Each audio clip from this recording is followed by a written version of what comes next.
video kali ini, saya akan membahas tentang alasan kenapa uang panai suku Bugis Makassar itu mahal. Jadi, di Sulawesi Selatan, ada sebuah tradisi unik menjelang pernikahan.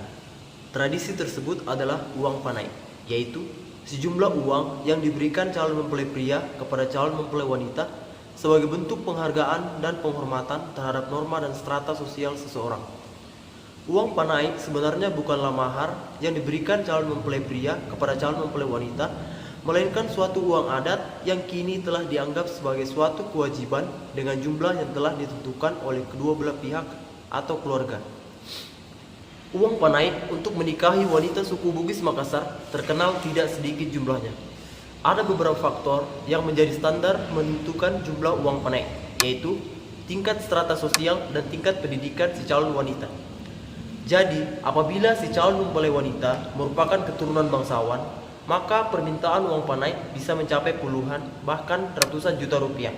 Sama halnya jika tingkat pendidikan si calon mempelai wanita tersebut tinggi, misalnya S1, S2, atau S3. Belum lagi jika si calon mempelai wanita pernah melaksanakan ibadah haji atau umroh, maka permintaan uang panai bisa mencapai miliaran rupiah. Lalu, apa yang menyebabkan sehingga uang panai suku Bugis Makassar itu mahal?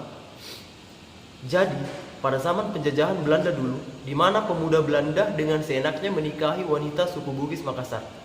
Namun, setelah ia menikah, ia kembali menikahi perempuan lain dan meninggalkan istrinya, karena ia melihat perempuan lain jauh lebih cantik dibanding istrinya. Hal tersebut membekas di Bugis Makassar, bahkan sampai Indonesia merdeka dan menjadi doktrin bagi pemuda Indonesia. Dan mereka juga dengan seenaknya menikah dan meninggalkan wanita yang dinikahinya demi perempuan lain.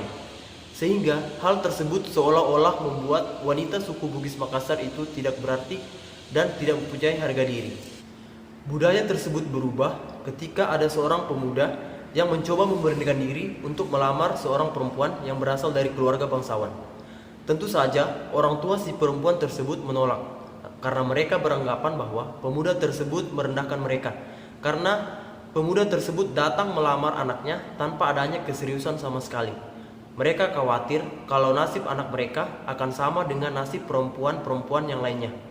Jadi pada saat itu, orang tua si gadis mengisyaratkan kepada si pemuda tersebut, apabila ia ingin menikahi anaknya, maka ia harus memenuhi persyaratan yang telah ditentukan. Mahar yang diajukan sangatlah berat. Hal ini bertujuan untuk mengangkat derajat wanita pada saat itu. Pergilah si pemuda tersebut merantau untuk memenuhi persyaratan yang telah diajukan oleh orang tua si gadis tersebut. Namun setelah bertahun-tahun, setelah ia memenuhi semua persyaratan yang telah diajukan, maka ia kembali ke rumah perempuan tersebut.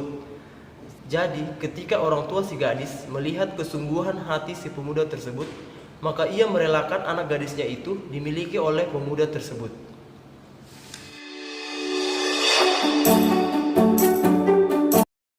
Jadi, mahalnya mahar wanita suku Bugis Makassar bukanlah seperti barang yang diperjualbelikan, tetapi sebagai bentuk penghargaan terhadap si perempuan tersebut. Jadi, apabila tersirat di hati ingin bercerai, maka ia akan berpikir berkali-kali lipat karena betapa sulitnya ia mendapatkan si perempuan atau istrinya tersebut. Jadi, sebagai budaya dan tradisi yang menjadi ciri khas, uang panai tentunya harus tetap dilestarikan dan dibanggakan. Karena disitulah Anda bisa melihat keseriusan si pemuda tersebut dan sejauh mana dia bisa menafkahi istrinya kelak. See you.